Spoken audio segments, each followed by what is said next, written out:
Hello, Capricorn. Welcome to Dove and Serpent Tarot. My name is Paul. Thank you so much for letting me read for you. If Capricorn is your sun, moon, or rising sign, this is your tarot card reading.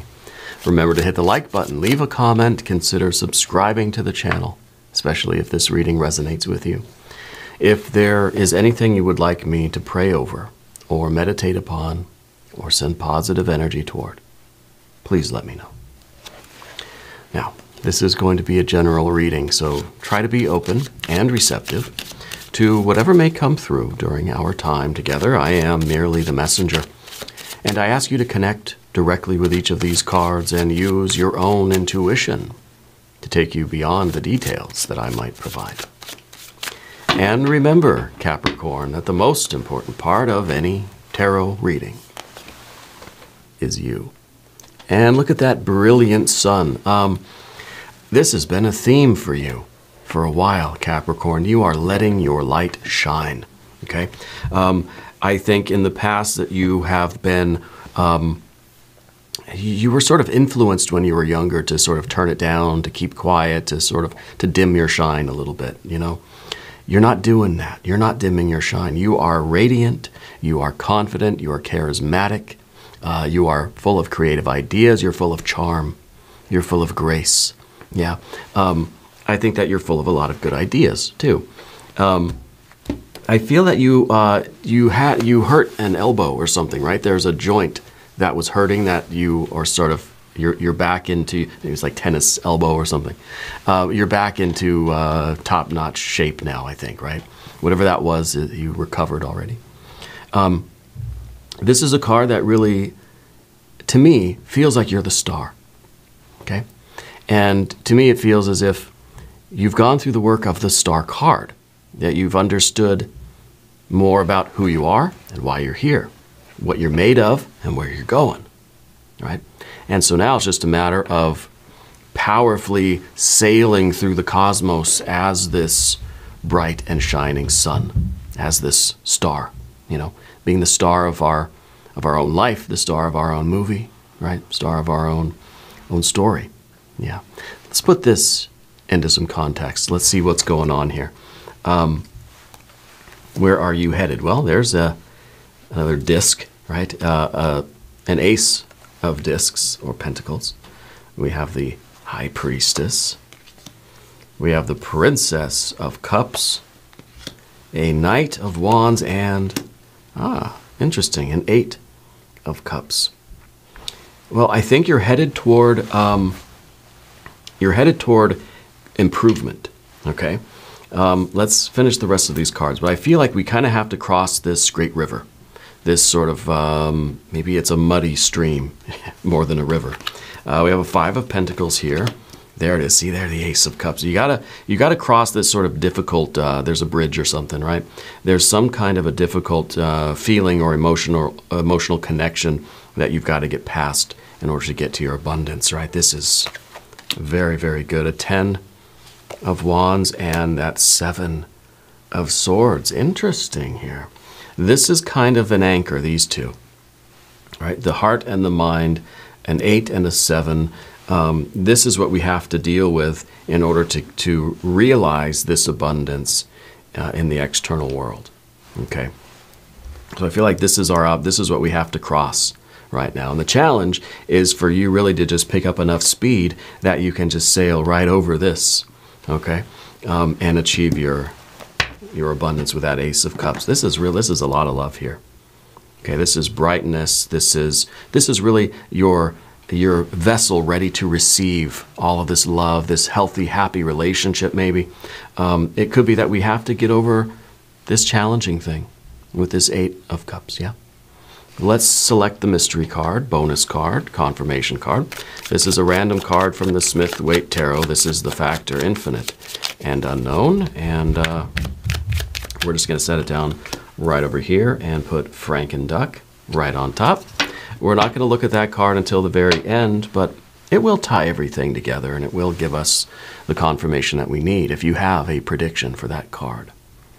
Put it down in the comments. Let's do it together as a group exercise. Yeah. Okay, so let's look around the room. Major arcana, we've got two, right? We've got the High Priestess and the Sun.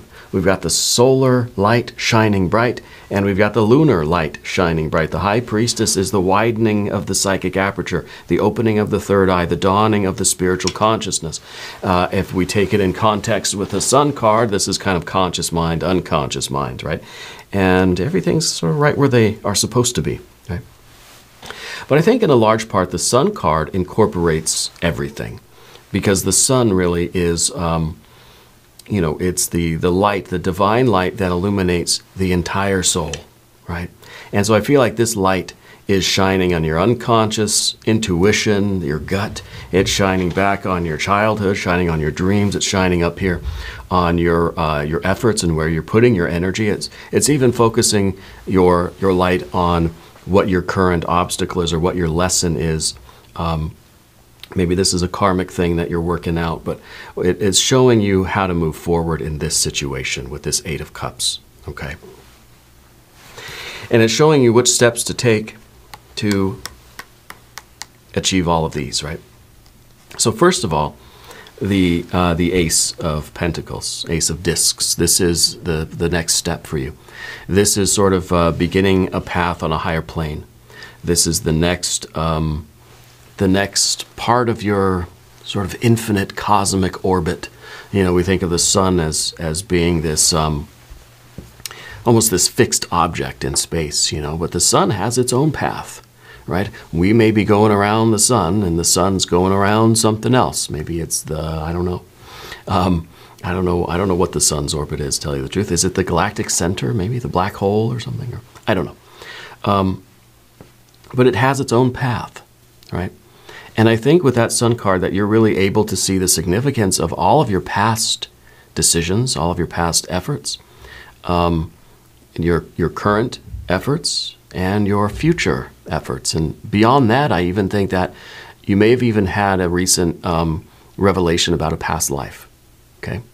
I am getting the feeling that you were definitely some kind of royalty in your past life, and I don't know... I'm actually wondering if you were like a royal child in a royal household, but I don't know that you grew up to full adulthood. I feel like in a past life you were royalty, but you sort of died young. Yeah. And so to me, let's switch over here to the Princess of Cups here. I feel like there are a lot of unrealized seeds of karma in you. Things that in your past lives you weren't able to fulfill or work on or work through or deal with, or even achievements, like they can be positive or negative, right? Pleasant or unpleasant. So there's a lot of stuff, I think, that because of the spiritual work that you're doing in this life, I feel like you are achieving, you're unlocking a lot of this material, okay? And I think a big part of this is you're realizing a lot of these unfulfilled dreams that you have, unfulfilled desires, the type of life that you want to live, the way you want to experience the world, and even kind of you have an appetite or a taste for something that you've never experienced before. So how do you know you like it? You know, like before you ever eat a date, how do you know you want dates? I've never had them before, right? In fact, I just had my first fig, like a real, actual fig, just a few months ago, believe it or not. Anyway, the idea that there's a lot of this sort of, I think, past life material that's coming up right now for you is because of this Sun card, because of this illumination. I feel that you're going through, you may be experiencing it as a lot of strange dreams. You may be experiencing it as the return of a lot of memories, but they don't feel like they're yours. You know, it's like you remember things, but you know you never were there, right? So a lot of these, and it could come through dreams or in meditations or daydreams, fantasies. A lot of these things are from a previous cycle, a previous life cycle for you, right? But I think ultimately what this is doing is you realizing the kind of life that you want and what your true desires are. And so you know that this Eight of Cups ain't it. right? So the Eight of Cups is you realizing what you don't want and realizing that this is a big river to cross, because maybe you're in a situation now where you're going to have to take a step in a new direction. You have the Ace and the Ace. You got this practical Ace of Pentacles. You got this very emotional and spiritual, intuitive Ace of Cups. And the Ace of Cups is what we are sort of moving toward, right?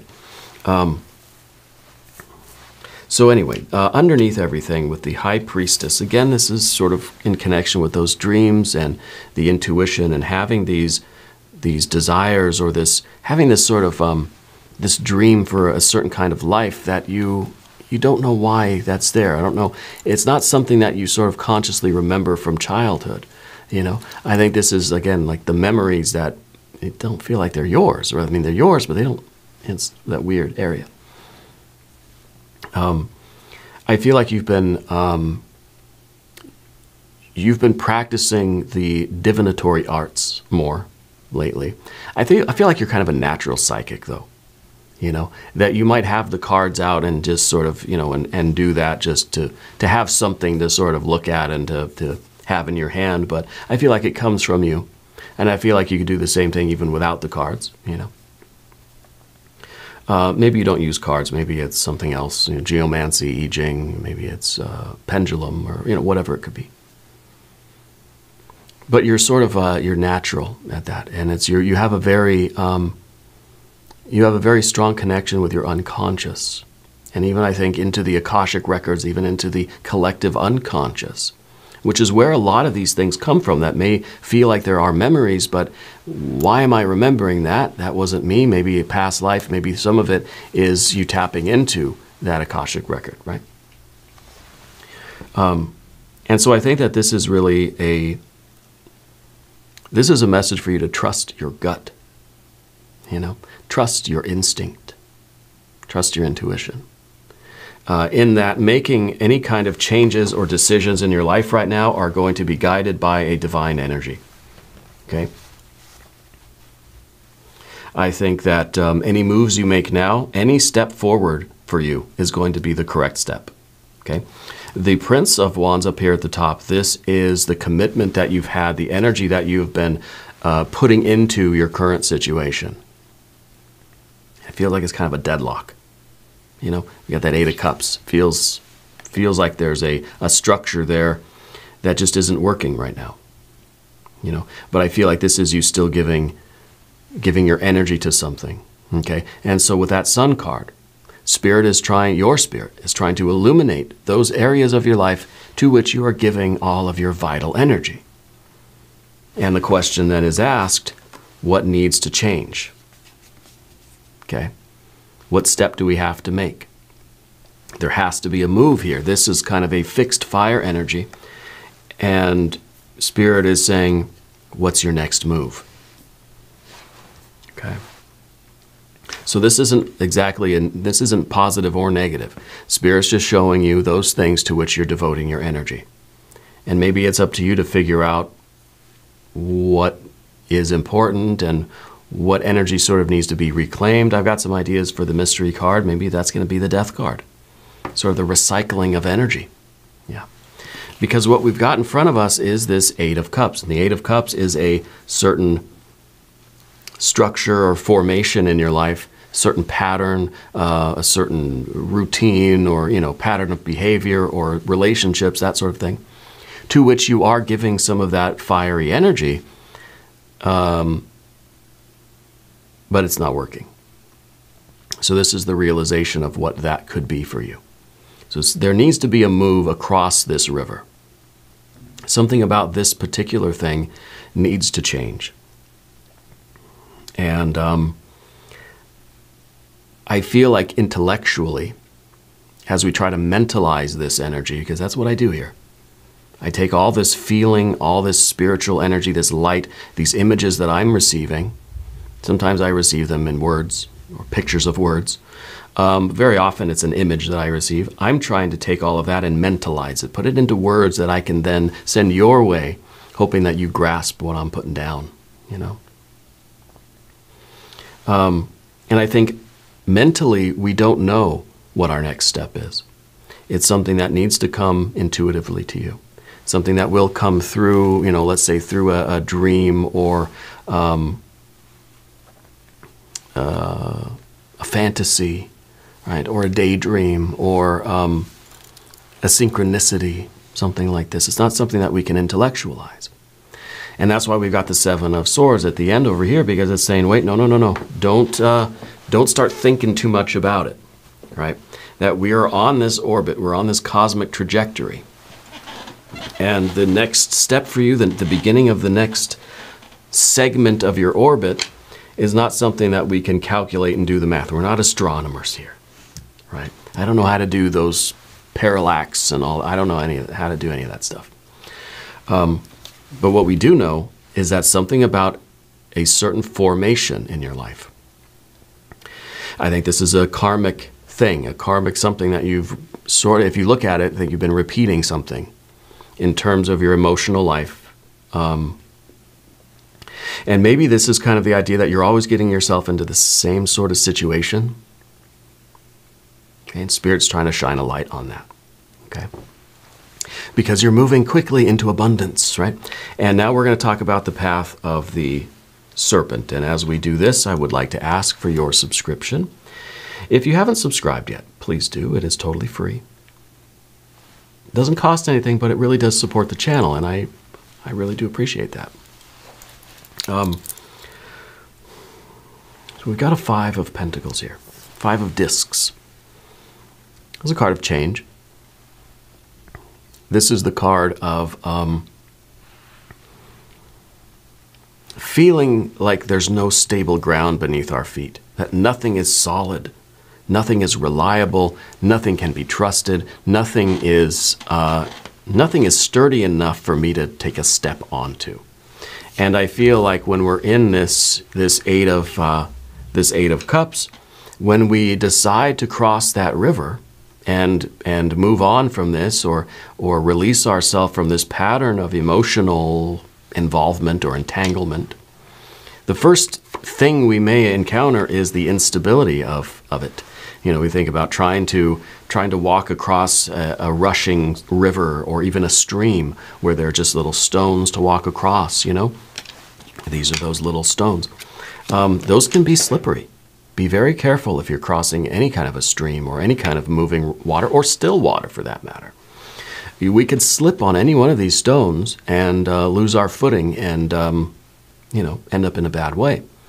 And that's kind of the Five of Pentacles feeling, that we're doing this very important thing, making this very important move, going across this river. But every step we take feels as if at any moment the ground's going to be swept out from under us, right? Sometimes this is the card it reminds me of the earthquakes in California where I grew up. And how, things are unpredictable, feels like the ground's not solid, things are coming down around you, you don't know where to go that's safe, you're kind of wobbly, you don't even really, it's difficult to sometimes walk when the ground's shaking beneath your feet. But this is the first feeling that we may encounter, is sort of the uncertainty of it all. The hectic or frantic or chaotic energy of it all. But this is also telling me that you're aware that change, it needs to take place. See, anytime we get a 5, we start looking for the 4. And so when we're involved, when all this movement is taking place, and when there is this sort of earthquake happening, or we're experiencing this instability, we realize that it must be for a reason. There must have been a 4 somewhere. And I think really the 4 is doubled into an 8 now. We realize that there must have been something that was kind of getting too solid. It was getting too crusty, too crystallized in our life. And movement, change needs to take place because, change is the only constant. The universe is in flux. So if something's not changing, if we're locked into this crusty, crystalline sort of emotional pattern or something, right? There's no movement, there's no change. So all of that energy that should be sort of steadily moving forward is now creating a lot of tension. It's like the tectonic plates. They're, the two plates, and there's this tension, and I'm pushing real hard on my fingers right now. I really can't tell. I'm pushing really hard. But nothing's moving, right? Until one day, almost ripped the skin off, ripped my fingernails off. All that energy is going to be released, right? And I think that's a necessary thing. And so anytime we get a 5, we look around for the 4, we think, yeah, something was locked up too much. It's like when an engine seizes up, but it's still putting all that pressure on there. You got to watch out. I don't know what you got to do, turn the car off or something. But all that force is going somewhere. It's being stored up in that 4. In this case, it's being stored up in the 8. And eventually it will be released and movement will take place. At first, that may feel like disturbance. It may feel like disruption or instability, but really what it is, all of your love energy, all of this abundance, all of this joy and beauty and bliss, all of this water that was dammed up by this 8 of Cups is now just going to pour forth, right? It's pouring forth. It's kind of like this, what this card reminds me of is a black hole. And we know how, I'm sure you've seen, look it up on YouTube. There's some really cool videos of like an animation of this thing happening. I think it's an artist rendering. I don't think it's actually real, but because light can escape, I don't know. But the black hole is consuming so much light and matter and everything, right? Consuming so much energy that it actually gets this little shooting beam of energy that comes out the top of the black hole, and I don't know, maybe out of the bottom too, right? Where it kind of looks like a spinning top. And that's what this card always reminds me of, that there's just so much, there's so much love in you that it's just sort of, it's overflowing. It's bursting at the seams, right? And so whatever the 8 of Cups situation is for you, and I don't know if this is like a series of relationships, or you tend to always get yourself into these situations that are kind of, don't feel great, or that end up kind of being, this is kind of stormy, right? This is now all of this abundance, all of this love, it's flowing from, it's radiating out of you, right? And it feels like an emotional thing. It feels like a maybe even in terms of relationships or romance, those sorts of things. It could be. We could be talking about something strictly emotional or in terms of the feelings, but we could be talking about something physical or financial, okay? Especially with the 5 and the Ace of Pentacles. Yeah. That this feeling here, the feeling of being locked up, well, it could be something that's taking place in a physical situation, a work situation, a career stuff, wherever the blockage is, it's causing some feelings. Okay, and I think there's some sort of a karmic pattern to it. It doesn't have to be romance. It doesn't have to be that kind of, love energy, right? But the feelings are going to flow. Oh yeah, the feelings are going to flow. And this, I think, is really the beginning of a new path of abundance for you. A new path of receiving what you need and what you desire, fulfilling your desires and your goals and dreams and wishes and aspirations. This is you beginning the path of a healthy and happy relationship, whether with yourself. Maybe this is self-love, self-care. Maybe this is in terms of, healthy friendships, healthy career choices, work relationships, or romantic relationships, or whatever. I think it's all of those things, because the Ace of Cups is that water energy from the source that's going to flow out into all these different rivers. And it's going to nourish and irrigate every other section of our lives. Okay? Now, the energy that you are sort of, that's difficult for you right now is this 10 of Wands. And the 10 of Wands is, in some ways, the 10 of Wands is the realization that this current situation, whatever it is, was not fair to you. Maybe it's a codependent relationship. Because this is the card of oppression. This is the card really of someone else putting too much weight on your shoulders, giving you too large a portion of the responsibility while they don't take much at all. Okay, it's two people at work, and someone says, "Okay, you do all the work. I'm going to sit here with my feet up and watch YouTube or something," you know. And it's not fair, and so it's not an equal partnership, I think, is the idea there. It's very one-sided. It's very heavy on your shoulders and way too light on theirs. And this could be career, could be romance, could be a friend, family member, right? Could be something at school. I don't know. Could be a project or something. A creative collaboration. Okay. But the solution here is not necessarily one of calculating and planning, this sort of intellectualizing the energy. The Seven of Swords kind of shows that for you to think about this too much is really futile. There's, you know, we can think ourselves, you know, out of the box here, so to speak, out of the structure. But that's not the same as actually taking any action, taking steps. So this is the card that says, yes, it's, you know, you make a plan. Really, the key is with that crescent moon at the very top. You got to follow your intuition here. Okay? But yeah, make a plan, figure out what you want to do, but do it. Take this step. This is your work right now, is to make that move. And Spirit really is saying that any move you make right now is going to be the good one. If you trust your intuition, and maybe you trust your intuition to take the first step, and then we've got to sort of make a plan. You know, then maybe we can think a few steps ahead, right?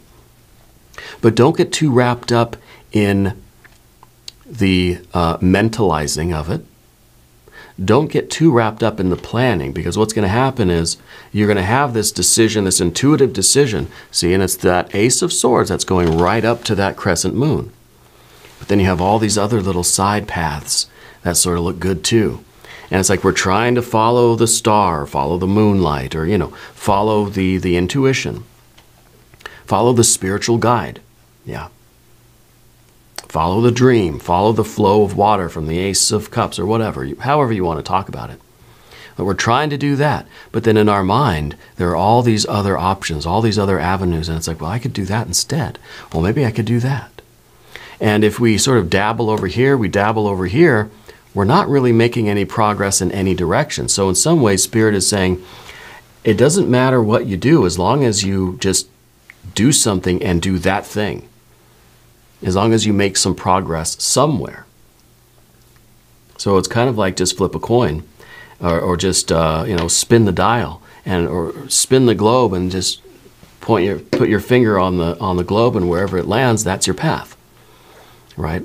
As long as you can commit to it and see it through, you will make glorious progress. Right? You will make very fast progress if we stick to one path. But trying to explore too many different options at the same time, you're not going to get anywhere on any of them, you see. And we want to get there faster, we got to make a beeline. I think that's what they call it, right? You got to make a beeline for your goal. We have to know what the goal kind of is. Yeah. Let's look at the mystery card. Maybe this will be the goal. Yeah. 9 or a 10 of Cups, 9 or a 10 of Pentacles, or the Devil card itself. If you have a prediction, put it down in the comments. 5 of Cups. That's okay. Because when we have a 5, remember, we start looking around for the 4. And we realize that now we've got 2 4s, right? We've got a 4 and a 4. We've got 8. A 4 for each of these. We know that the physical situation has to change because the emotional situation has to change too, and they seem connected. You know, this is 4 and 4 together in one card, right? So it makes sense.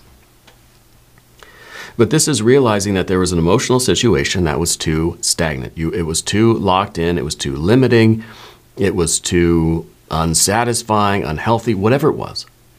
Realizing that it had to change. So we're looking for the 4. We know it, we see it. And so we're okay with things changing. And this is, again, a card that says things might feel worse, might feel a little bit more hectic before they get better. This is like, you know, we need to have that sort of emotional reaction to things, you know, so that we can free that blockage, and then things can flow in the right way, get things going again, you know. And so we might experience a little bit of pain or sorrow or sadness over what this big move is that you're making, what this kind of next step is for you in your life. But it's worth every step. Yeah. Especially with the with this Five of Cups from the Pamela Coleman Smith, because it's somebody who's lamenting the three that are spilled, right? You got those three, they're crying over spilled milk here. Lost all that great, wonderful love, all those wonderful cups. They're on the ground empty. Cups are smashed and the milk is all over the ground, or whatever. I don't know, almond milk, soy milk, or whatever. Oat milk. Maybe goat milk for you, Capricorn, right? Anyway. But what we don't realize is that if we're lamenting what is not working, what hasn't worked, and we're lamenting what the sadness is. We're focused on the sorrow or the sadness of it, right? We're missing that Two of Cups that's behind you. And if you look in the other direction, you'll see that there is all that love that way. You know, so it's kind of like it's saying, yes, that there is intense emotions right now. And there is a reason to sort of be sad, and there's a loss kind of thing. But I think you're being instructed to remember to look at the path of love that is before you. Try to focus on the positive and pursuing and amplifying the good, amplifying the love, and choosing to pursue love and pursue the good path, the pleasant, the meaningful path. Right? Doesn't mean we ignore the sadness or we ignore the unpleasant, but we focus too much on that and we're not going to see the good stuff. We're not going to see the opportunities that are there. Okay? Very, very important card. Now we're going to do an extended reading if you want to stick around. There's a link up top. There's one down below. New readings for Capricorn are on Thursdays and Sundays. Be sure to watch both readings. If you haven't subscribed yet, please do. It is totally free. And leave a comment. Let me know where in the world you're watching from. I want you to know that you're the most important part of Dove and Serpent Tarot. I thank you and I love you, and we're all in this together.